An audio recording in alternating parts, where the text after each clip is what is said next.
Bonsoir mesdames et messieurs, c'est un plaisir de vous accueillir à la bibliothèque pour cette conférence que nous avons organisée en partenariat avec l'équipe de Sources chrétiennes, dont son directeur Guillaume Badi dira un petit mot à ma suite.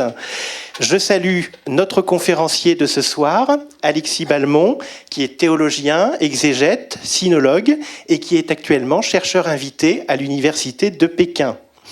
Alexis Balmont a consacré sa thèse à l'étude théologique des textes chrétiens des textes chrétiens chinois entre 635 et 1006.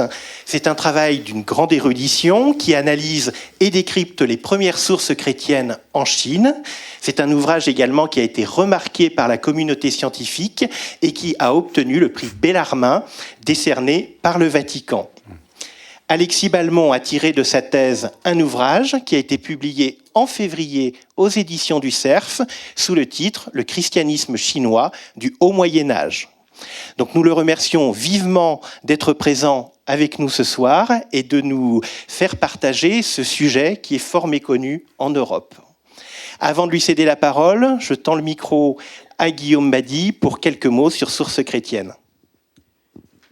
Merci beaucoup Jérôme Sirdet et toute l'équipe de la bibliothèque municipale. C'est vraiment un grand plaisir pour nous que ce partenariat entre la bibliothèque et les sources chrétiennes avec le laboratoire ISOMA aussi, Histoire et Sources des mondes antiques, et l'équipe CNRS et l'association des amis des sources chrétiennes. C'est un plaisir aussi que Alexis Balmont ait bien voulu répondre à cette invitation, d'autant plus que nous préparons avec lui un volume des sources chrétiennes issu de sa thèse qui présente les textes chinois anciens. Il va montrer une page de titre tout à l'heure, « Textes chinois du Haut Moyen-Âge ». C'est a priori le titre qu'on aura redéfini aujourd'hui. Et voilà, c'est, je pense, très important de rappeler l'existence de ces textes chinois, de ces sources chrétiennes, puisque ça fait partie amplement et très légitimement de l'ensemble des sources chrétiennes anciennes. Voilà, merci beaucoup, bonne soirée. Bonsoir à tous. Je vous remercie beaucoup d'être présents et puis de porter de l'intérêt à ces recherches. Je vous remercie beaucoup pour votre invitation. Et je vais essayer de vous introduire donc à mes thèmes de recherche. C'est difficile en une heure de parler un peu de tout. Je vais essayer de vous introduire aux principales problématiques qui concernent ces textes. Et ensuite, ce serait intéressant qu'on puisse avoir un temps d'échange. Je vais commencer par vous présenter un petit peu le contexte historique. Quand on aborde les textes chrétiens chinois du Haut Moyen-Âge, on est immédiatement plongé dans un contexte oriental. Je vais parler de la branche de l'Église qu'on appelle syro-orientale, qu'on a longtemps caractérisée comme nestorienne, et qui correspond en fait à tous ces chrétiens qui, à partir de Jérusalem, de Damas, et puis de Séleucique-Ctésiphon, se sont répandus sur les routes commerciales de l'Asie centrale jusqu'à la Chine à partir du 1er siècle. Dans les écrits bibliques, on trouve le fait que Paul, sur la route de Damas, vit sa conversion et séjourne chez un chrétien du nom d'Ananie. Et puis, dans les Actes des Apôtres, plusieurs références sont faites au fait que des chrétiens existent, qui sont plutôt de culture sémitique, qui sont sans doute issus de conversions de communautés juives exilées depuis la diaspora au VIe siècle avant Jésus-Christ. C'est une église qu'on connaît assez bien du point de vue universitaire, mais parfois moins bien du point de vue culturel ou chrétien, et qui a la caractéristique principale de s'exprimer dans des langues sémitiques. À droite, vous voyez un petit peu d'araméen qui emprunte l'alphabet hébreu, l'alphabet carré. Et puis l'araméen a lui-même un dialecte qui s'exprime petit à petit dans une langue qui est le syriaque, qui est la langue qui est au centre. Et puis à partir des conquêtes arabes au 7e, 8e siècle, les théologiens et les pères de l'Église vont s'exprimer en langue arabe. Et parce que les théologiens utilisent une langue sémitique, leur théologie et leur approche de la foi va s'appuyer davantage sur les sources bibliques écrites en hébreu ou en araméen, et va développer un vocabulaire et une approche théologique qui est beaucoup plus imagée qu'en Occident, où on s'appuie beaucoup sur l'inculturation de la pensée grecque, qui est une pensée plus conceptuelle. Je vous donne ici une carte de l'Empire perse, et de l'Empire sassanide, qui forment le vis-à-vis un peu de l'Empire romain et puis de l'Empire byzantin à cette époque. Pour des raisons politiques, on va dire, l'Église orientale et l'Église byzantine vont se dissocier progressivement au travers des siècles pour éviter que les chrétiens ne soient perçus comme une force politique par les gouvernants. Et des différences théologiques et puis politiques vont apparaître au fil des siècles qui vont creuser une forme d'écart entre ces églises. En réalité, quand on étudie la théologie de ces chrétiens, on réalise que leur foi ou leur théologie est très proche de celle qui est crue et pratiquée dans l'Empire byzantin et puis dans l'Empire romain. Je vous donne ici une des professions de foi qui a été proclamée lors d'un synode. Les théologiens parmi vous pourront constater qu'à quelques différences de vocabulaire près, la foi qui est crue, proclamée, vécue est à peu près la même que celle qui est crue, proclamée et vécue à Lyon à la même époque. Aujourd'hui, on reconsidère beaucoup la caractérisation de ces chrétiens comme nestoriens, en arguant du fait que la dissociation ou les critiques formulées par les hérésiologues étaient aussi motivées par des critères politiques et des différences de vocabulaire. Les uns s'exprimaient plutôt en syriaque, les autres en grec ou en latin, mais que la foi qui était crue, proclamée et confessée était la même. Quand par exemple un patriarche dit nestorien au XIIIe siècle va voyager depuis la Mongolie jusqu'à Rome, il recevra la communion des mains du pape, pour marquer le fait que la foi est en communion. C'est une église qui va être extrêmement missionnaire. Et jusqu'au milieu du XVIe siècle, elle comptera plus de diocèses, plus d'évêques, plus de prêtres que l'église byzantine et romaine et que l'église occidentale. Deux phénomènes vont faire qu'elle va disparaître de la carte. D'abord, un dirigeant d'Asie centrale qui s'appelle Tamerlan, qui va persécuter près de 6 millions de chrétiens. Et puis la grande peste noire, qui, au milieu du XVIe siècle, va décimer cette église au point que les sources aujourd'hui accessibles pour documenter ces chrétiens sont peu nombreuses. Je vous donne ici une carte des anciennes routes de la soie. Le monde de l'époque du Haut Moyen-Âge était en fait très internationalisé. Et on vendait et on commercialisait des marchandises depuis Rome jusqu'à Alexandrie, mais aussi jusqu'à Merv, Bactre et jusqu'à la Chine. Souvent, on connaît assez bien les Nabatéens pour les gens qui ont été en Terre Sainte. Et il existe comme ça un certain nombre de peuples qui maîtrisent les routes du désert.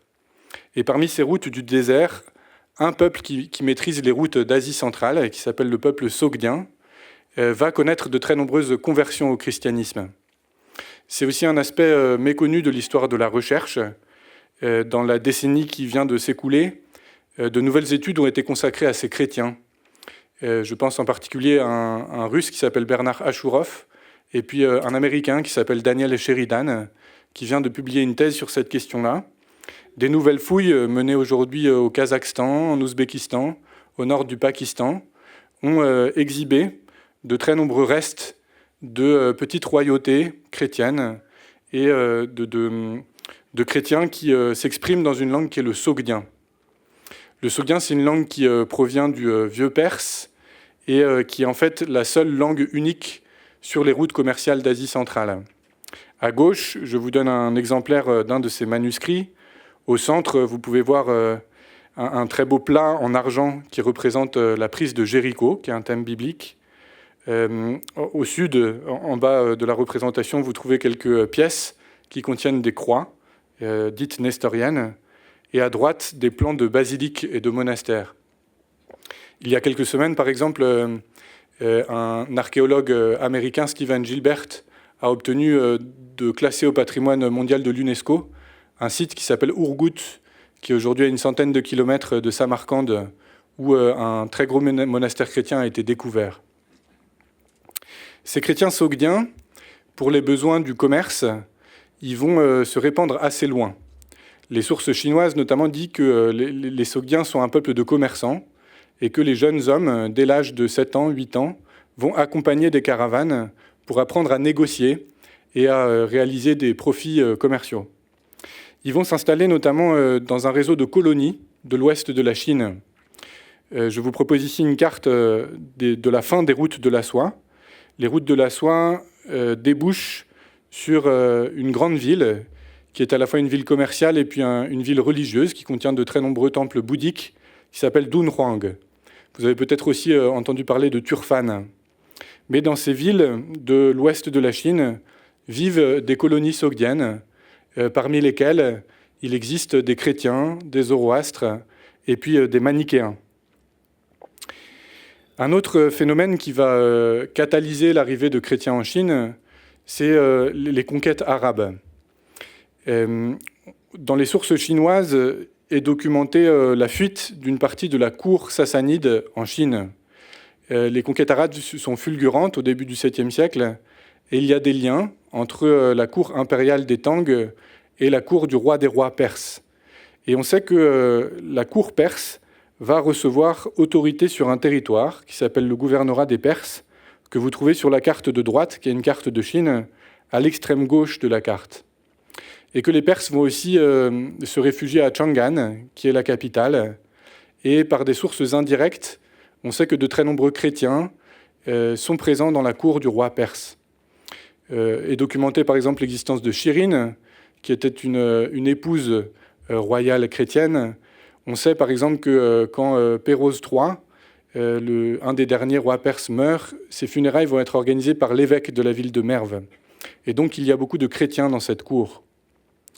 Il y a donc des marchands sogdiens, des nobles perses, et puis un troisième phénomène qui est moins bien documenté par les sources historiques, est le fait que beaucoup de chrétiens vont vivre dans ce qu'on appelle la Bactriane, et que ces chrétiens vont aider les empereurs chinois à reconquérir leur trône. Et donc on a une forme de diversité de chrétiens, tous originaires plutôt d'Asie centrale, et puis au-delà de Perse, et qui s'expriment et qui prient dans la langue syriaque, qui est la langue liturgique, mais qui eux-mêmes proviennent d'ethnies sogdiennes, turques, ouïghours, mongols, de tous ces peuples d'Asie centrale. Ils apportent avec eux trois principales religions que les sources chinoises vont caractériser comme des religions étrangères. Le christianisme à gauche, dont je vais davantage parler aujourd'hui, et puis le manichéisme qui est au centre. Vous voyez ici une représentation de Dunhuang, qui présente une version chinoise du manichéisme, et le zoroastrisme, ou sa version perse, le mazdéisme, qui s'oriente autour du culte du dieu Ahura Mazda, et qui rend un culte à un feu sacré. On peut le repérer dans les figurines archéologiques par le fait que cet homme porte un voile sur sa bouche pour éviter que son haleine ne contamine le feu. On sait que par les sources chinoises, un édit publié en 638 va reconnaître officiellement le christianisme en Chine. L'empereur Taizong va évaluer et autoriser la diffusion du christianisme sur tout le territoire de l'Empire. Et je vous donne ici la reproduction de cet édit. On en trouve une version sur la stèle de Xi'an, dont je vais parler tout à l'heure, et une autre version dans ce qu'on appelle les Tang Huaiyao, qui sont les règles essentielles des Tang, qui sont des sources historiques de compilation des règnes des différents empereurs. Le christianisme va vivre à peu près 230 ans, un petit peu plus, jusqu'à une autre persécution décrétée par l'empereur Wuzhong en 842 et puis en 845, où, sans doute influencé par des moines taoïstes, il va décréter la persécution de tous les courants supposés être étrangers, dont le bouddhisme à l'époque, et puis le manichéisme, le zoroastrisme et le christianisme. Il est très probable, et c'est à peu près attesté historiquement, que les chrétiens vont alors se réfugier dans une région qui n'est pas sous domination chinoise, mais qui est proche de la Chine, qui est la région de Turfan, qui à l'époque est sous domination tibétaine. Je vous présente maintenant les sources chrétiennes qui restent de cette époque, les sources manuscrites.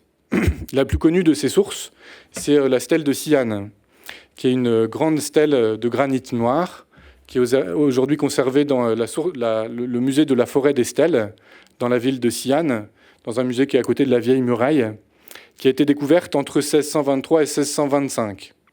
Un lettré qui s'appelle Li Chuchao, qui a fréquenté le père Matteo Ricci quand il était étudiant pour préparer ses études de doctorat, les examens impériaux, sait et connaît la doctrine chrétienne parce qu'il a participé à des cours de catéchisme. Et un de ses amis va découvrir cette pierre sur laquelle il découvre un contenu religieux qui lui paraît très proche de ce que lui a raconté Matteo Ricci. Et donc il écrit une lettre à un jésuite qu'il connaît, qui est le père Emmanuel Diaz, qui va envoyer un autre jésuite français sur place, le père Nicolas Trigault, et ils vont s'atteler au déchiffrement et à la traduction de cette stèle. Elle va immédiatement être documentée en Occident, où beaucoup de religieux et puis de savants vont lui consacrer des études de manière à peu près ininterrompue depuis 1643, je pense, Athanasius Kircher, jusqu'à aujourd'hui.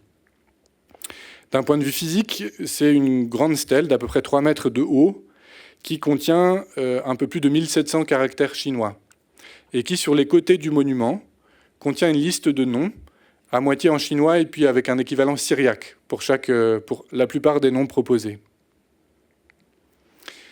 Une seconde découverte majeure va être faite par Paul Pelliot.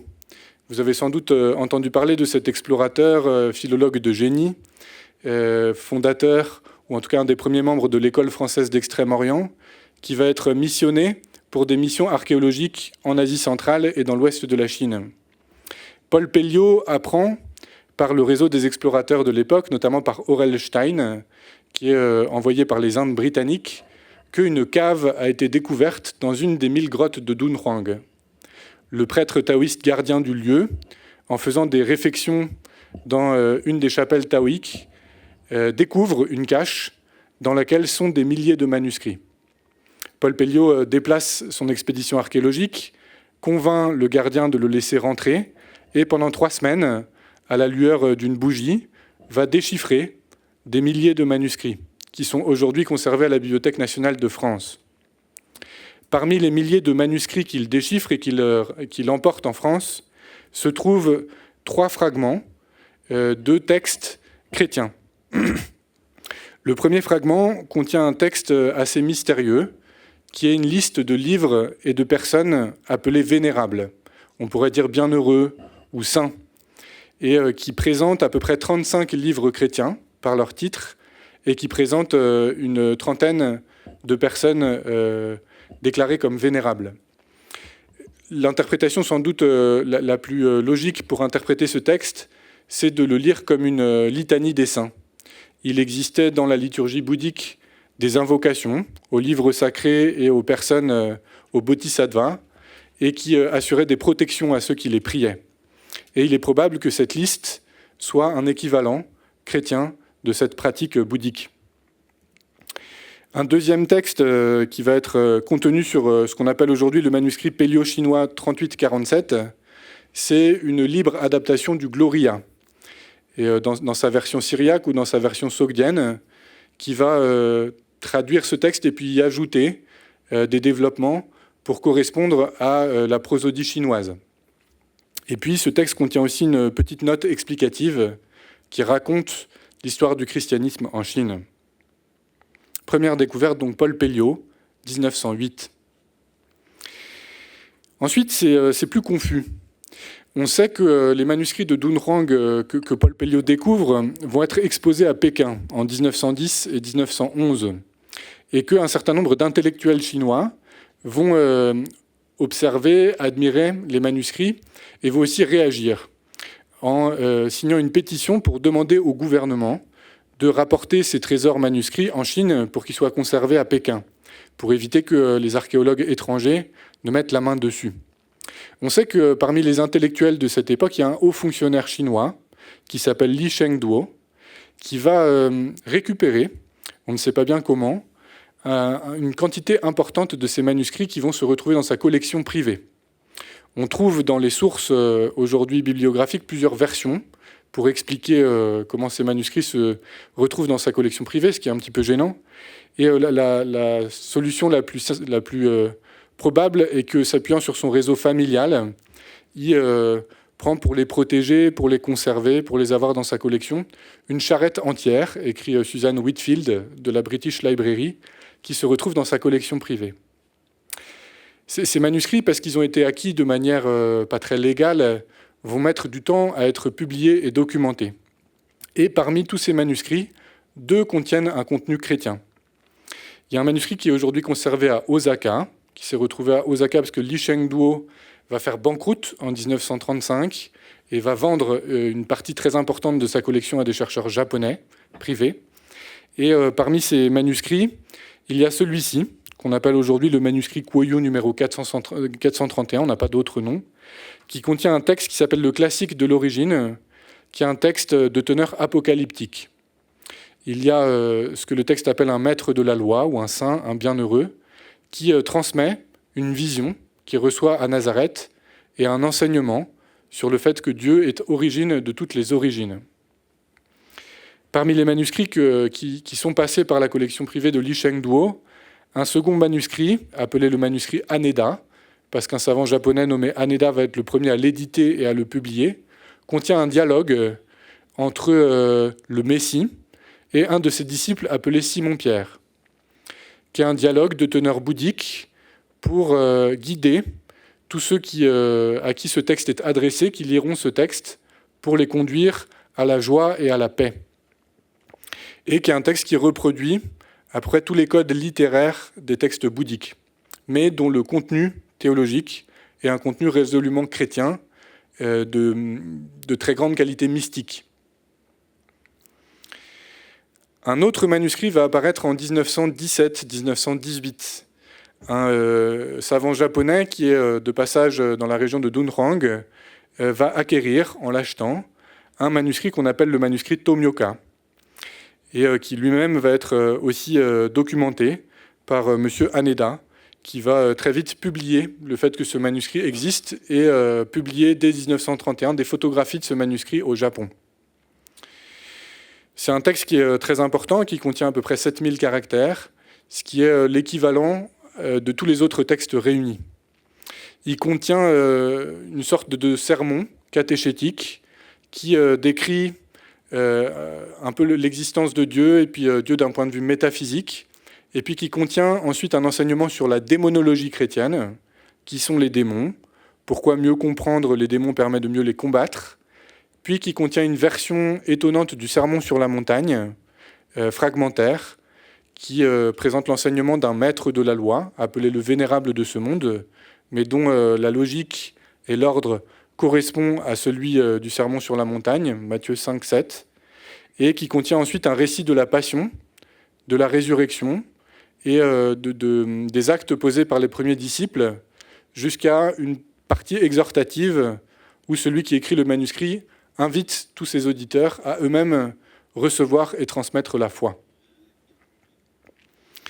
Un autre manuscrit de contenu assez proche va apparaître en 1926, appelé le manuscrit Takakushu, du nom encore d'un acquéreur japonais. Il contient un texte qui est à peu près de même nature, qui est de nature catéchétique, qui contient aussi un récit de la mort du Messie, mais le manuscrit est incomplet. Il s'arrête en son milieu, et la théologie qu'il propose est plus originale.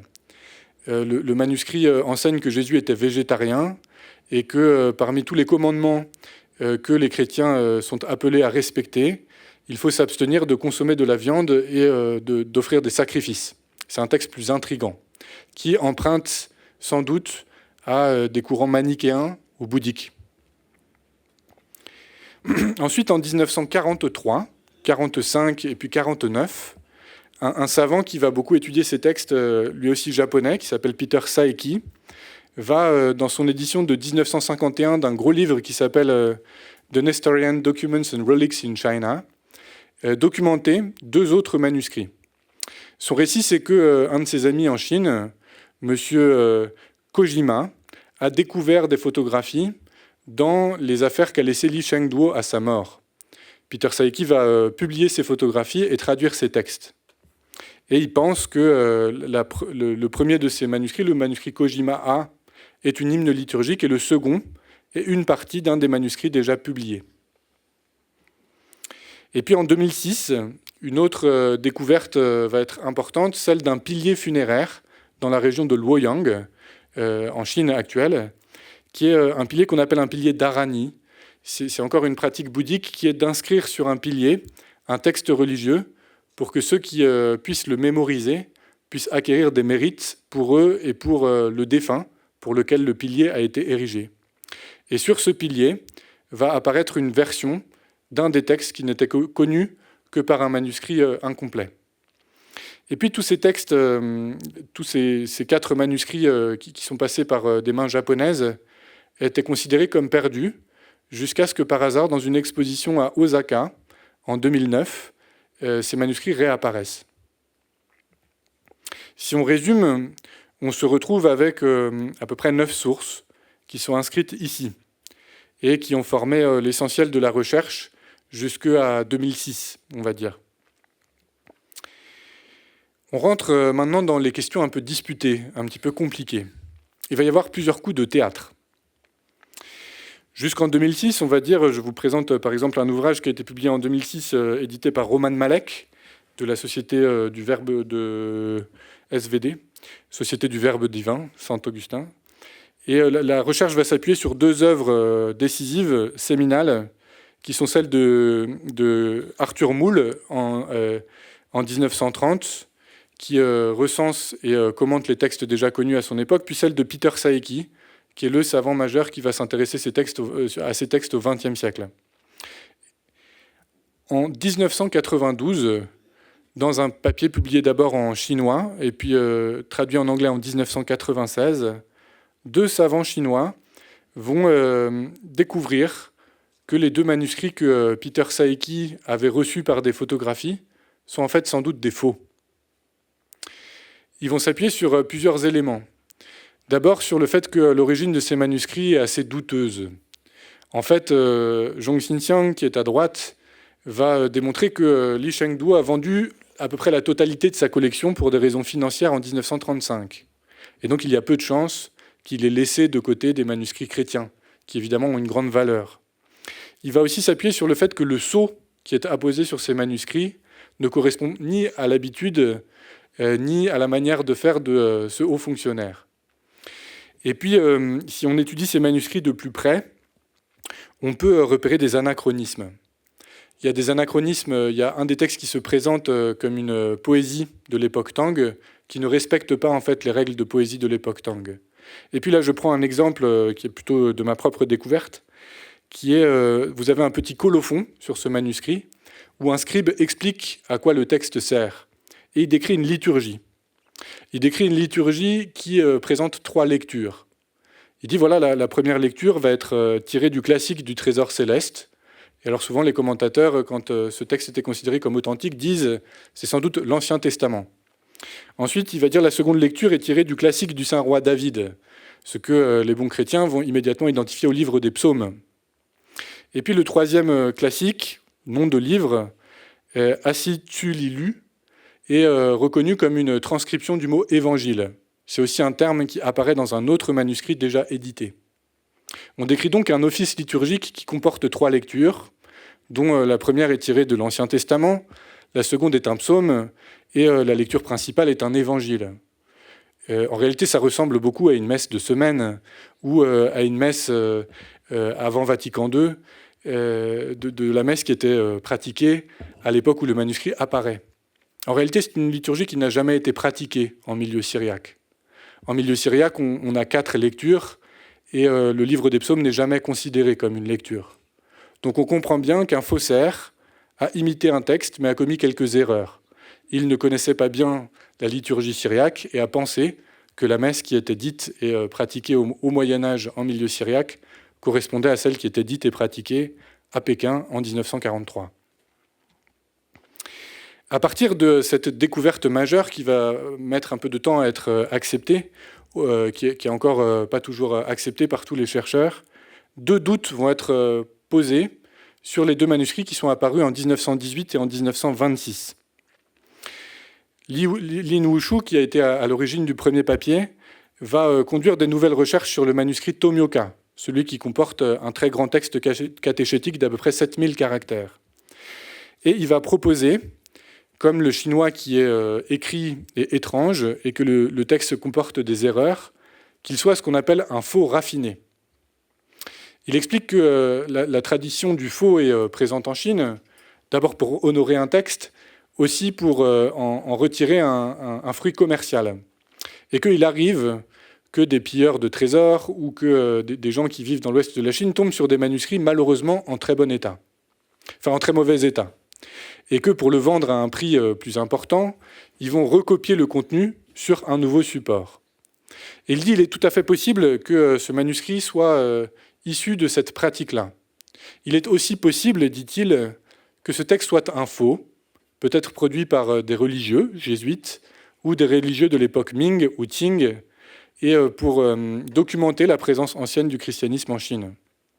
Il reprend un thème ancien, qui est que la stèle de Xi'an elle-même a fait l'objet d'un débat jusqu'au début du XXe siècle pour savoir si elle était un vrai ou un faux, parmi lesquels des grands savants comme Voltaire vont prendre un parti pour dire que la stèle est un faux. Donc M. Lin Wushu va définir cette théorie du faux raffiné, qui est le texte lui-même provient sans doute de sources authentiques, mais le manuscrit, comme objet matériel, est sans doute un faux. Sa thèse va être développée et radicalisée par Zhong Xinxiang, qui en 2013, à l'occasion d'un Festschrift, donc d'une réunion universitaire pour les 70 ans de M. Lin Wushu, va publier un nouvel article pour décourager tous les chercheurs à s'intéresser de ces textes. Il va s'appuyer sur quelques arguments supplémentaires, dont le principal est que les transcriptions utilisées dans ces textes-là ne correspondent pas aux transcriptions qui sont en usage dans les autres textes. Et en Chine, quand on veut diffuser un manuscrit religieux, ça n'a pas beaucoup changé, il faut obtenir une bénédiction du gouvernement. Et le gouvernement, pour des raisons de praticité et de contrôle des mouvements religieux, va imposer un vocabulaire normé. Il dit donc qu'il est relativement peu probable que ces textes-là puissent avoir été composés pour être présentés à des fonctionnaires, puisque le vocabulaire qu'ils utilisent n'est pas le vocabulaire normé qui était en usage à l'époque. Il s'agit donc de faux. Je fais un petit aparté disant que effectivement, il a existé une longue tradition de faux en Chine, et notamment de faux manuscrits de Dunhuang. Je n'ai pas trop le temps de m'étendre, mais par exemple, l'homme que vous voyez à gauche, qui est khotanais d'origine, a produit de très nombreux faux et a fini par être démasqué en 1900 par Aurel Stein. Et il raconte qu'au début, il copie des manuscrits authentiques en écriture brahmi, et puis que petit à petit, il recrute des gens, puis qu'en fait, comme tout le monde veut acheter des faux, à un moment donné, il leur lâche un peu la bride, il leur dit « vous faites ce que vous voulez ». Et puis les gens inventent des graphies, des écritures et tout ça. Et ces manuscrits vont être étudiés comme des vrais par de compétents universitaires. J'espère que ce n'est pas mon cas. En fait, je pense que la plupart des critiques adressées par Lin Wushu et Zhong Xinxiang s'appuient sur le fait que le récit traditionnel proposé pour interpréter ces textes ne permet pas d'intégrer les caractéristiques de ces manuscrits. Arthur Moule et puis Peter Saeki vont proposer que les deux textes qui sont disputés, parce qu'ils comportent une indication de datation interne, qui est qu'ils auraient été écrits 641 ans après l'incarnation ou la résurrection, ou en tout cas au 7e siècle, auraient été écrits par la première ambassade chrétienne, qui est attestée par l'édit de 638 et par la stèle de Xi'an. Et donc, leur critique sur le vocabulaire non normé, par exemple, ne tient pas dans ce récit, puisque ces textes auraient été écrits pour la cour des Tang. Ce que j'essaye de démontrer dans mon travail, c'est qu'en réalité, il y a peu de chances que ces textes aient été écrits en Chine centrale, pour plusieurs éléments que j'essaierai de vous détailler plus tard.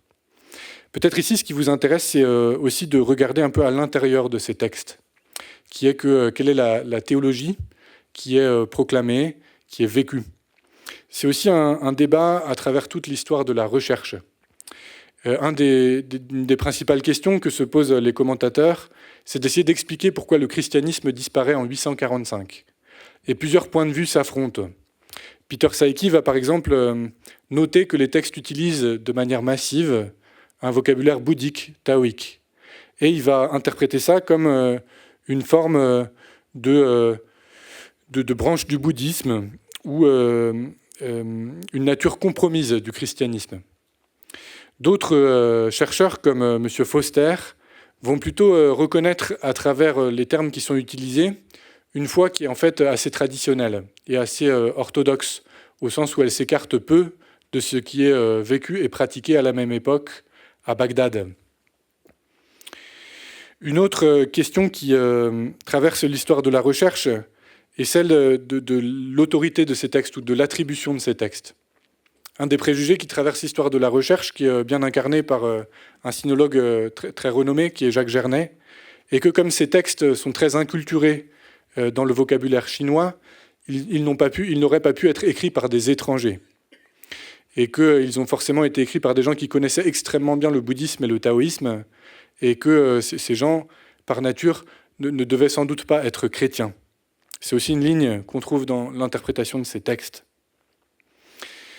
A contrario, beaucoup de commentateurs ont essayé de regarder si ces textes étaient nestoriens, au sens où la foi qui était proclamée correspondait à ce qu'on a caractérisé comme du nestorianisme en Occident, c'est-à-dire si leur point de vue christologique sur le mystère de Dieu correspondait à ce que les hérésiologues décrivaient au VIe, VIIe siècle en Occident, sur la foi qui était vécue et pratiquée en territoire sassanide puis arabe. Une autre tendance dans l'interprétation de ces textes est de considérer que ces textes ne peuvent pas intégrer des critères comme celui de l'hérésie ou celui de la différence, mais que le contexte chinois étant un contexte inclusif, ces catégories de pensée ne pourraient pas s'appliquer à l'étude de ces textes. Je vous présente maintenant quelques éléments qui permettent de revoir, de mon point de vue, l'histoire de l'interprétation de ces textes et puis de proposer un nouveau cadre pour leur interprétation. Je parle un petit peu du premier manuscrit qui est découvert en 1918, celui dont l'authenticité est contestée. J'ai essayé tout à l'heure de mentionner le fait que le récit traditionnel pour interpréter ce manuscrit est de l'attribuer à une ambassade chrétienne qui aurait présenté ces textes à des fonctionnaires de la cour pour qu'ils soient acceptés et diffusés. En réalité, si on regarde le détail de ces textes, il y a beaucoup de détails qui ne correspondent pas à cette interprétation. J'en donne par exemple un ici. Le prédicateur qui écrit ce texte va s'étendre longuement sur l'existence des démons. Et il va nommer le démon. Il dit, le démon, tout le monde connaît son nom. Tout le monde sait qu'il s'appelle Satan. Et d'ailleurs, il a un auxiliaire principal, qui est son principal lieutenant, qui s'appelle Channu. Alors Channu, c'est un nom qui n'est pas attesté en syriaque, qui n'est pas attesté en chinois, et qui n'existe en fait que dans une seule langue, qui est le sogdien, et qui est la manière dont le principe du mal, Ahriman pour les manichéens, ou Satan pour les chrétiens, va être nommé. Du coup, il y a peu de chances qu'un missionnaire chrétien s'adressant à des fonctionnaires de la cour fasse référence à un vocabulaire sogdien, qu'il y a peu de chances que les fonctionnaires de la cour de Chang'an connaissent le nom sogdien du démon. Par ailleurs, ces textes vont contenir de nombreux détails qui rendent peu probable le fait qu'ils étaient inventés après le XIe ou le XIIe siècle. J'en donne un ici. Dans les récits de résurrection, on raconte qu'un membre du parti des docteurs de la loi, qui s'appelle Joseph, qui est Joseph d'Arimathie, va recueillir le corps de Jésus et le déposer dans un tombeau.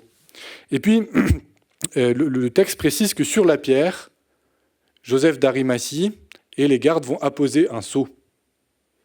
On trouve ce détail du sceau dans l'évangile de Matthieu, mais il n'est pas à cet endroit-là du récit. Il permet de dire que les gardes qui veillent sur le tombeau le scellent, le gardent.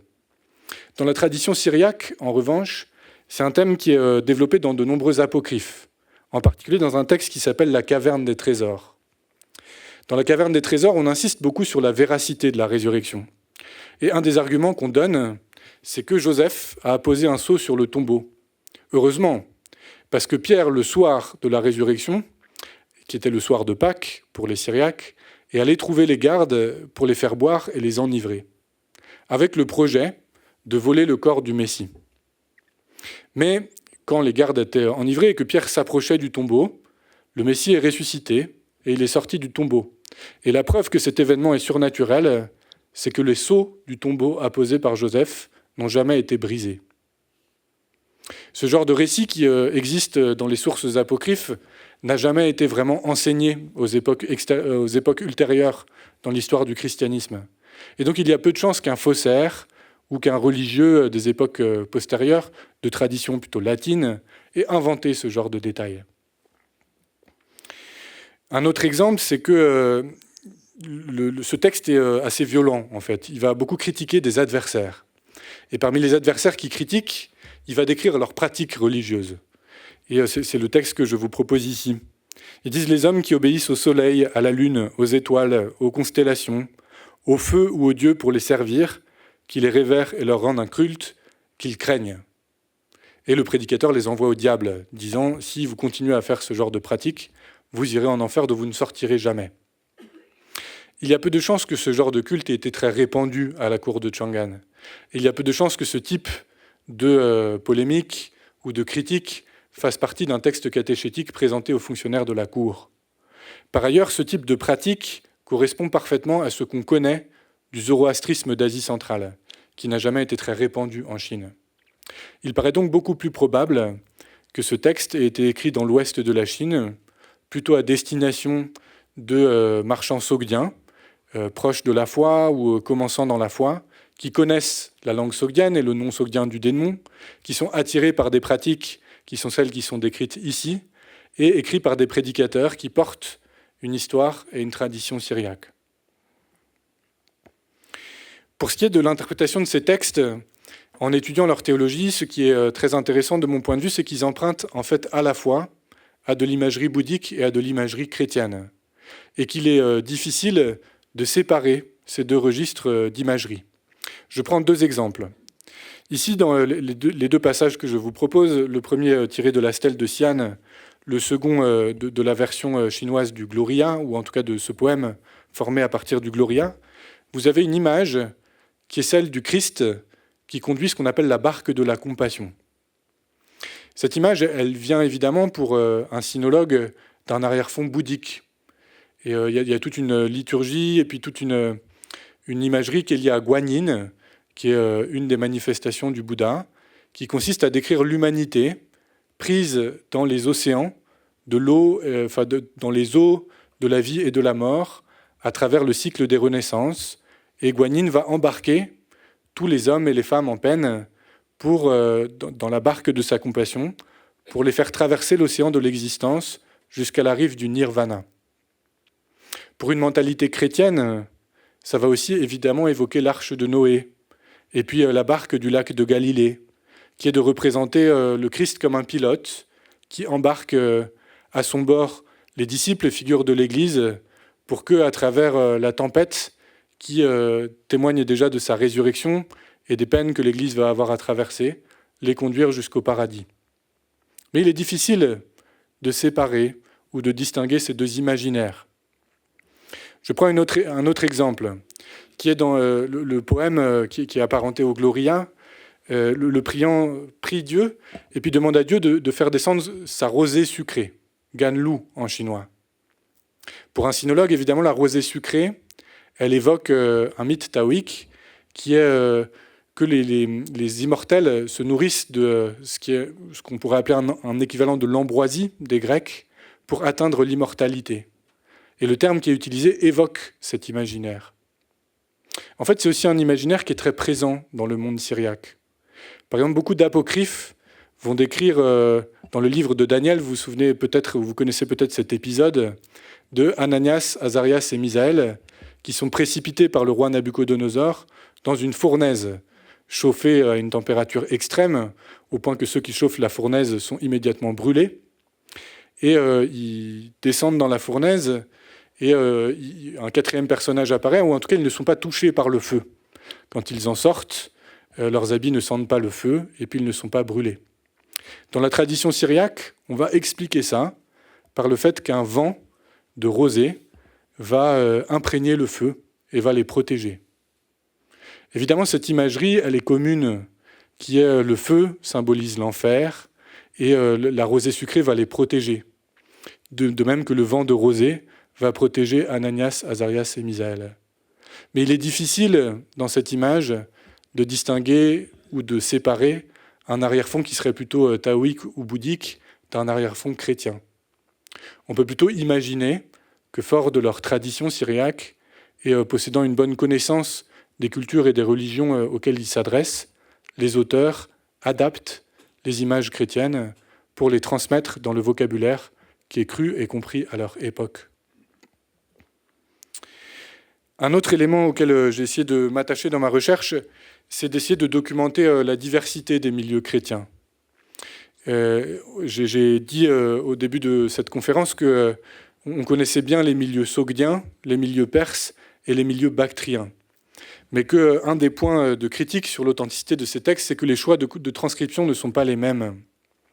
En réalité, ce que j'essaye de défendre dans mon travail, c'est qu'il a pu exister plusieurs communautés chrétiennes qui ne se connaissaient pas nécessairement entre elles et qui posèrent chacune pour leur part leur choix de traduction, de transcription, et qui développèrent chacune leur propre approche théologique, qui est un élément qui me paraît plus crédible que de supposer qu'une même communauté croyante change régulièrement de transcription de point de vue théologique. On sait que ça a été beaucoup le cas pour le bouddhisme, par exemple, à l'époque des Han. Quand le bouddhisme s'est répandu à partir de l'Asie centrale, du nord de l'Inde, en Chine, il a existé, c'est très bien documenté par un chercheur qui s'appelle M. Zürcher, en 1972. Et il va exister plusieurs strates de textes non unifiés et issus de communautés qui ne se connaissaient pas nécessairement entre elles.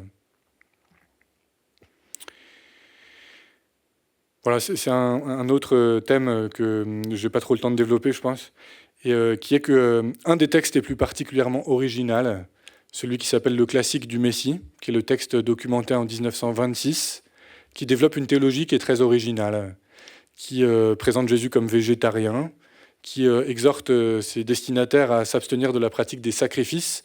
Et je pense que ce texte mériterait davantage d'attention aujourd'hui des milieux universitaires, soit pour documenter la fluidité des croyances dans les milieux où vivaient des chrétiens qui ont produit ce texte. Et le végétarianisme est quelque chose qui est pratiqué par exemple par les élus manichéens et qui s'abstiennent de la consommation de viande et d'alcool. C'est aussi un grand mouvement qui se répand dans les milieux laïcs du bouddhisme. Mais c'est aussi des éléments qui peuvent faire partie de la tradition elle-même de l'auteur, qui est ce texte met l'accent sur une loi de Dieu qui incorpore énormément d'éléments de l'Ancien Testament plutôt que du Nouveau Testament, et qui présente Jésus comme un modèle de juste, disciple de Jean-Baptiste, qui fut condamné parce que ses adversaires refusaient d'arrêter de sacrifier et de pratiquer l'idolâtrie. Et je pense que c'est un texte assez mystérieux qui mériterait davantage de recherche.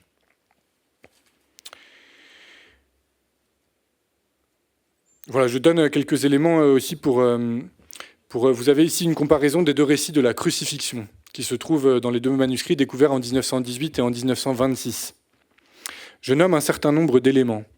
Si vous lisez ces textes et que vous êtes familier des textes des évangiles canoniques, vous y reconnaîtrez beaucoup des détails qui se trouvent dans les évangiles. Les larrons, le fait que la terre tremble, que les pierres se fendent, la séparation du rideau du temple, la résurrection d'un certain nombre de morts qui reviennent à Jérusalem, etc., etc. Il y a aussi des détails atypiques. Par exemple, parmi les signes extraordinaires qui accompagnent la mort du Messie, les deux textes contiennent le fait que les montagnes s'écroulent, ce qui n'est pas présent dans les évangiles de la tradition canonique, mais qui est présent dans des prières sogdiennes. On a trouvé il y a 2 ans, en tout cas Nicolas Sims-Williams s'est intéressé il y a 2 ans et a édité un texte qui parle de la mort du Messie, et où parmi les signes extraordinaires qui accompagnent la mort du Messie, il y a le fait que les montagnes tombent, s'écroulent, qui est un indice très fort pour plaider pour le fait que ce texte est sans doute une traduction d'un texte sogdien.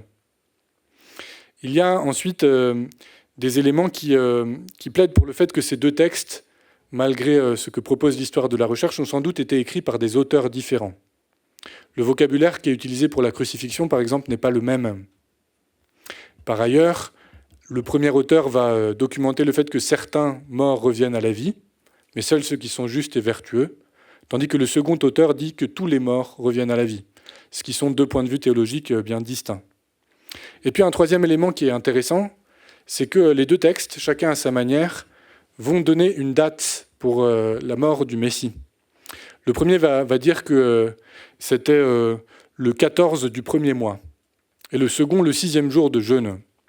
Ce sont deux détails qui ne sont pas dans les évangiles de la tradition canonique. Si vous avez une bonne connaissance du judaïsme, vous saurez que le 14 du premier mois, c'est le 14 Nissan, et que le 6e jour de jeûne, c'est en fait le 6e jour qu'on appelle la fête des premiers-nés, Tanaït HaBerochot, qui correspond au 14 Nissan. Et donc les deux auteurs vont donner une date qui correspond, en fait, si vous êtes un peu exégète, aux débats qui vont se passer au IVe siècle pour savoir si on fixe la date de Pâques suivant le calendrier juif, ou le calendrier hébreu, ou suivant un autre calendrier. Et que le parti pris, là, très clair, est celui de suivre l'école d'Antioche, à l'époque, qui suit l'évangile de Jean contre les 3 évangiles synoptiques. Et que c'est pareil, c'est un type de détail qu'un missionnaire ou un prédicateur de culture latine aurait difficilement pu inventer à une époque postérieure. Voilà, à partir de tous ces éléments, je propose dans ma thèse un nouvel élément d'interprétation de ces textes, qui est de distinguer 5 textes de ces 2 premiers textes plus mystérieux, écrits dans un chinois qui semble être le chinois vernaculaire qui était pratiqué à Dunhuang, sans doute au début du 7e siècle, en tout cas dans le courant du 7e siècle, et puis d'attribuer les autres textes plutôt à un milieu urbain, autour de la figure de Qingqing, qui est présenté comme l'auteur de la stèle de Xi'an, et puis de proposer que ce second christianisme, plutôt lié à un milieu perse, bactrien, à partir de la persécution de 845, va côtoyer le premier plutôt d'origine sogdienne, parce que, par le fait des expulsions, va devoir s'installer dans la région de Turfan et de Dunhuang, qui est un texte qui valorise plutôt la diversité théologique, philologique et d'approche des textes. Voilà, je donne quelques perspectives de recherche. Donc, je ne suis pas trop rentré dans le contenu des textes eux-mêmes, mais qui sont très riches, qui sont très imagés. Et si vous êtes curieux à la fois du christianisme, mais aussi du bouddhisme, du taoïsme, ce sont des textes extrêmement riches par l'imagerie qu'ils développent. Et donc aujourd'hui, j'ai ma thèse qui est proposée, mais qui est une traduction plutôt austère, qui reprend les règles des traductions plutôt en sinologie. Grâce à Guillaume Badi, on va plutôt faire une traduction qui avec un vocabulaire qui est plus familier en contexte chrétien, qui rend ces textes plus accessibles. Par exemple, en milieu sinologique, on traduit souvent le caractère ting, qui veut dire le classique ou l'œuvre classique, mais en réalité, en milieu chrétien, on traduit plutôt par livre, qui est un terme plus accessible. Du coup, je vous invite à, si vous êtes intéressé par ces textes, vous y plonger pour les explorer et puis les connaître. Quelques perspectives de recherche.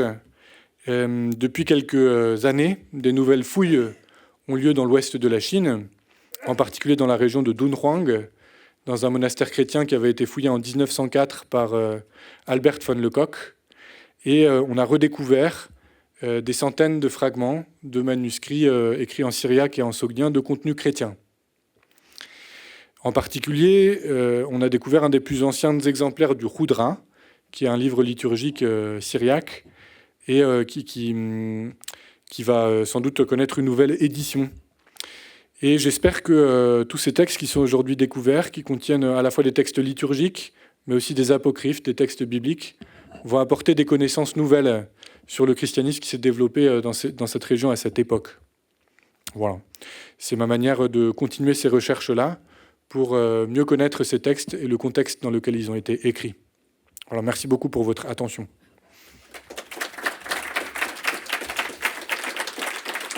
Mmh.